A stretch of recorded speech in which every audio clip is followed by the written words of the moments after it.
kandi banezeze mwe mudukurikiye ku ijambo ry'Imana, kuko amahirwe dufite ya mbere no kumenya gusoma ijambo ry'Imana, urisoma uribwiriza n'uryumva urafite amahirwe. Rero uyu munsi tubazaniye irindi jambo ry'Imana kugira ngo turiganireho. Ni ijambo rivuga ngo ababiri bahuje umutima bari kumwe n'Imana, Imana ibana nabo kandi ikabasha gusoza ibyo bayisabye. Birashoboka ko uyu munsi none hari imibabaro uhagazemo cyangwa se uremererewe cyangwa se urushe, ariko nagira ngo nkubwire ngo kuruha kwawe cyangwa se imibabaro yawe Yesu arayizi. Urayizanira Yesu Kristo kugira ngo akumare uwo mubabaro. Umubabaro wawe urashobora kuba ubwira umwana w'umuntu, ariko umuntu ntacyo yawukoraho. Ariko hari Imana uzanira imibabaro ukaruhuka, wamara kuruhuka ukagirirwa neza. Igisubizo cyawe kiri kuri Yesu, igisubizo cyawe kiri ku Mana, ubutabazi bwawe buri ku Mana, kuko nande tubonera ubutabazi no ku Mana, nande tubonera igisubizo ni ku Mana. Rero urarushe, hari ibihe uhagazemo, ibihe urimo ntabwo bisoroshe, ariko ibyo bihe byawe bizanire Yesu, wegere Yesu. Ntuhangayike, ntugere kure, wumve unamutse, komeza gukorera Yesu. Impamvu Yesu yafashe hari ijambo atubwira neza mu ijambo ry'Imana, mu cyanditswe kiboneka muri Matayo 11 ku murongo wa 28. Turi kumwe n'umukozi w'Imana, reka adusomere icyo cyanditswe hanyuma kiguhumurize, nanjye ko cyaramfashije cyane kandi nawe kigufashe. Reka dusome Matayo 11:28. Aravuga ngo mwese abarushe n'abaremerewe nimuze munsange ndabaruhura, mwemere kuba abagaragu banjye, munyigireho kandi munyigireho, ko ndi umugwaneza kandi noroheje mu mutima, namwe muzabona uburuhukiro mu mitima yanyu, kuko kunkorera kutaruhishe n'umutwaro wanjye utaremereye. Amina. Twumviye ijambo ry'Imana ngo mwese barushe n'abaremerewe muze musange ndabaruhura. Sinzi uri gusanga kuri akuruhure, we ntiyakuruhura, ariko nusanga Yesu arabashaka kuruhura iyo mitwaro ikuremerereye, izo ngorane ufite, uko kumva wacitse intege, uko kumva hari ibyo warambiwe, sanga Yesu arakuruhura. Muzanire iyo mitwaro yawe, muzanire ibikuruhije, kuko Yesu nubasha kuruhura, nta wundi wakuruhura. Haleluya. Mwese barushe n'abaremerewe muze musange ndabaruhura, ngo norohejwe mu mutima. Yesu yoroshe mu mutima cyane, Yesu aroroshye cyane. Nawe nyemerera worohe mu mutima wawe, numara koroha mu mutima wawe uce bugufi, umuzanire byose bikuremerereye mu izina rya Yesu. Haleluya. Mwese barushe n'abaremerewe ngo aroroshe, yorojwe mu mutima. Nawe gira koroha, kandi numara koroha worohere mugenzi wawe, worohere uwo mubana, worogira koroha mu izina rya Yesu. Numara koroha ufuka musenge, vuga ngo Mana noroheje umutima wanjye kandi ndamanutse nciye bugufi, ariko undengere kandi untabare, ko nta kintu cyagutabara. Ikindi ngo wemera kuba umugaragu wa Kristo, umugaragu wa Yesu. Wemera Yesu akwigishe, wemera uce mu nzira za Yesu, wemera uce mu nzira nziza, wemera uce mu nzira akuyobora. Kenshi rimwe na rimwe duca mu nzira dushatse kwiyoboramo, kenshi rimwe na rimwe ntabwo dushaka kuba abagaragu, dushaka kuba bo hejuru. Ca hasi, ca bugufi, uba umugaragu wa Yesu mu izina rya Yesu. Wemera kwigishe, wemera gutoze, uzasanga ugeze ahantu. Ngo ikindi ngo gukorera Imana, abantu benshi barabona gukorera Imana ko ari ibintu bikomeye, ari imitwaro, ari umutwaro uremerereye. Ntabwo ari umutwaro, ahubwo icyo Satani azagushira imbere, azakura gukorera Imana ntacyo bimaze, azakura gukorera Imana ari ibintu biremerereye, ari ibintu utashobora. Ariko icyambere banza utinyuke, numara gutinyuka ushira ubwoba, ushira amanga, uvuga Yesu azakugira neza kandi azakomeza mu izina rya Yesu. Kenshi abantu babona ko gukorera Imana bikomeye kandi biremereye, ariko ijambo ry'Imana ryatubwiye ngo ntabwo gukorera Imana, ntabwo gukorera Yesu ngo ari umutwaro uremerereye, ahubwo biroroshye mu izina rya Yesu. Ahubwo waca iyo migozi ikwereka ngo gukorera Imana birakomeye, gukorera Imana ntacyo bimaze. Hari amasezerano ufitanye n'Imana, ariko emera kuyorosha, emera kuba umugaragu, emera ko uzana imitwaro yawe, nurangiza uyimubwire mu izina rya Yesu. Yesu arigutura. Hari ikintu cyiza kibaho gishoboka muri ubu buzima, ni ukuba ufite Yesu muri wowe. Yesu akayobora ubuzima bwawe, Yesu akayobora ibihe byawe, ibyo ukora byose, imitwaro yawe yose ufite mu izina rya Yesu akomeze kubana nawe, akomeze kukugira neza. Ngo nishimiye ko data wa twese ngo mu byiza byose yambwiye. Reka mubwire, mu byiza Imana yakubwiye, mu byiza hari ibyo Imana yakubwiye mu buhanuzi uri kurota, hari ibyo Imana yakubwiye mu mayerekwa, hari ibyo Imana yakubwiye ikoresha umuhanuzi. Ndaya ngure mu byiza byose Imana yakubwiye, mu byiza byose umunsi wa none utunze. Ikiruta ikindi nuko Yesu agukunda.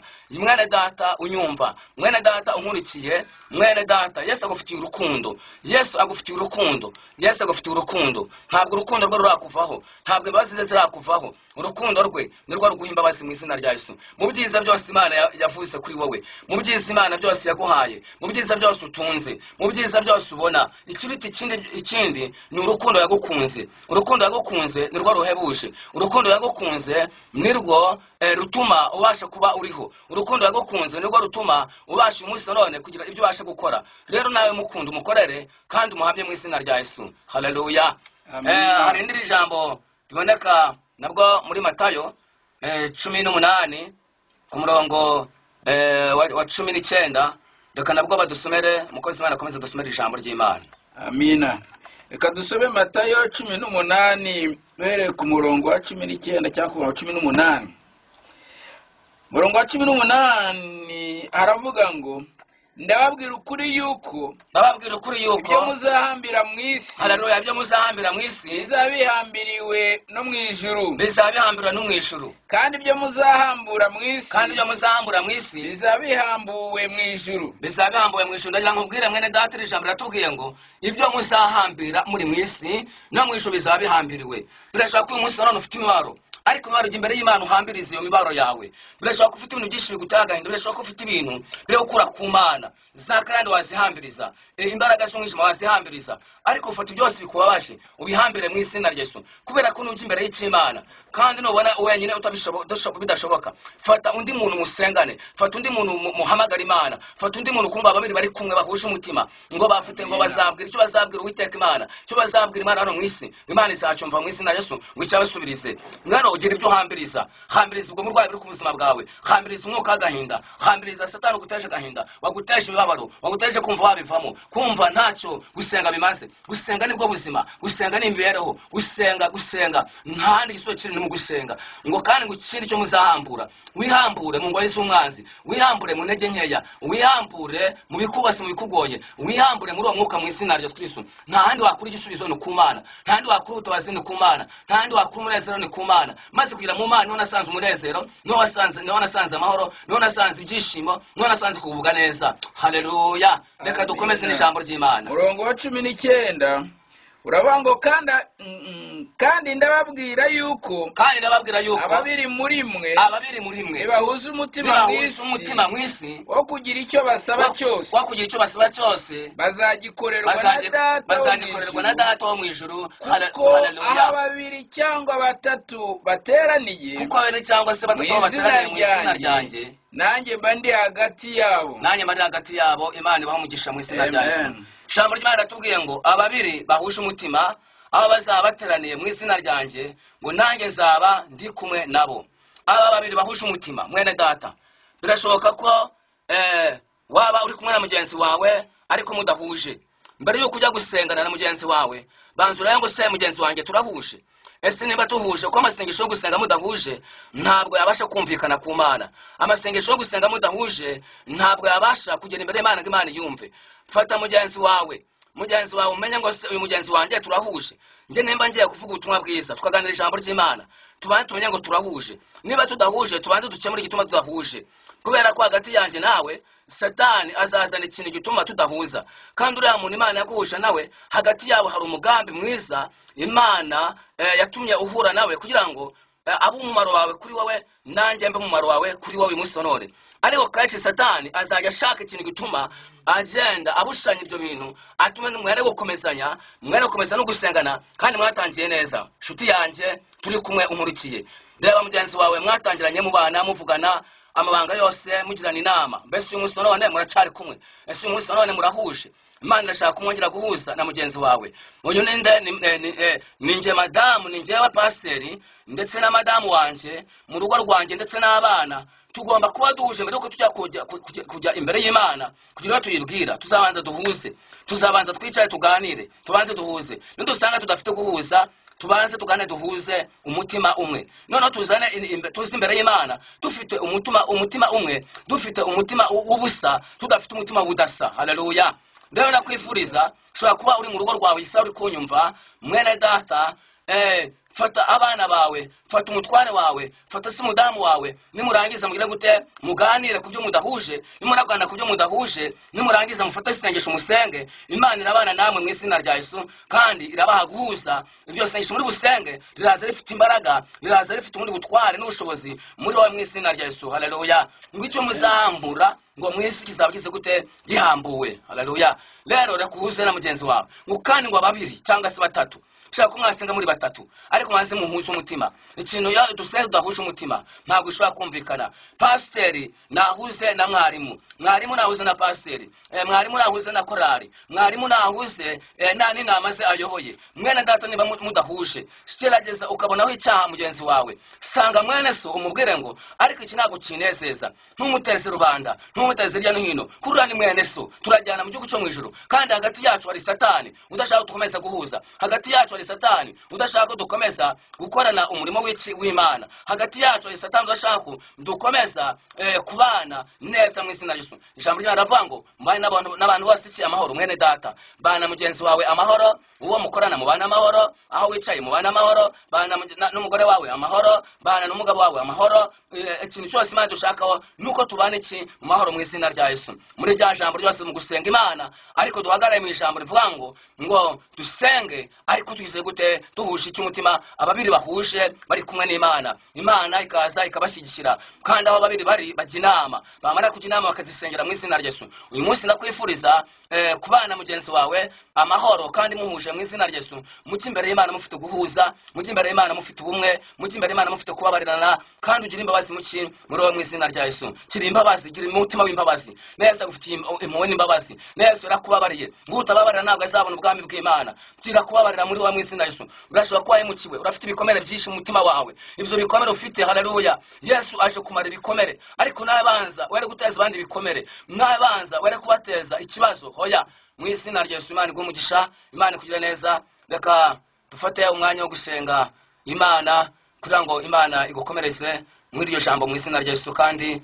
ijambo wumvishe kugira ngo rishire mu bikorwa, ntupfe kumva gusa, kandi wowe unyumva ndakubwira ko ufite umugisha mu izina rya Yesu. Umva ijambo ry'Imana ukarikurikirana, kandi wamara kurikurikirana ukafite n'umwanya wo kongera kurisoma, ndetse nawe wakumva ni byiza ukaryigisha abandi, kandi ugakora gukomeza kuryohereza n'abandi mu izina rya Yesu. Imana iguha umugisha, Imana ngo ubashe umutima woroshe kandi urimo imbabazi, kandi ubashe kumenya gusengana na mugenzi wawe ariko mufite guhuza mu izina rya Yesu Kristo, kugira ngo Data wo mu ijuru yumva amasengesho yanyu, cyangwa se abatatu wahisemo bwo kumusengana Imana. Ubundi gusenga si umubare mwinshi, gusenga ntabwo ari ngombwa ngo mugire ibigurupe binini cyane, ahubwo mugomba gusenga muri batatu muhuje umutima, cyangwa se babiri muhuje umutima, aho abandi bakajya baje kuri za mbuto zanyu kandi baje kuguhuza kwanyu mu izina rya Yesu. Imana iguha umugisha.